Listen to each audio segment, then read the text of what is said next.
नमस्कार मित्रांनो, स्वागत आहे तुमचं आपल्या कृषी अपडेट यूट्यूब चॅनलवरती। राज्यात पुन्हा एकदा पाऊस सक्रिय झाला असून जळगावसह अनेक जिल्ह्यात दमदार पावसाने हजेरी लावली। हवामान खात्याने 18 जुलैपर्यंत राज्यात मुसळधार पाऊस पडणार असल्याचं म्हटलंय। संपूर्ण अंदाज पाहण्यापूर्वी आपल्या कृषी अपडेट यूट्यूब चॅनलला सबस्क्राइब करून शेजारील बेल आयकॉन प्रेस करा। या पार्श्वभूमीवर अनेक जिल्ह्यांना अलर्ट देखील जारी करण्यात आलाय। जळगाव जिल्ह्याला देखील 16 जुलैपर्यंत पावसाचा अलर्ट जारी करण्यात आला आहे। हवामान विभागाने येत्या 18 जुलैपर्यंत कोकण आणि मध्य महाराष्ट्राच्या घाटमाथ्यावर पावसाचा रेड अलर्ट दिलाय।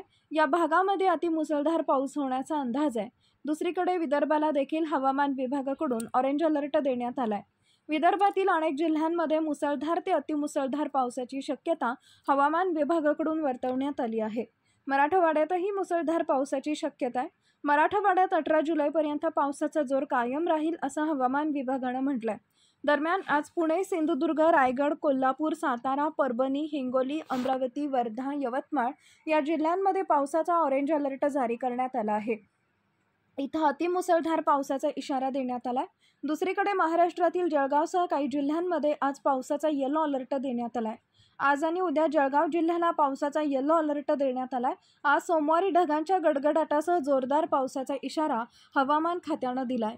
या दरम्यान सोसाट्याचा वारा 40 ते 50 किलोमीटर ताशी वाहण्याची शक्यता वर्तवण्यात आली आहे।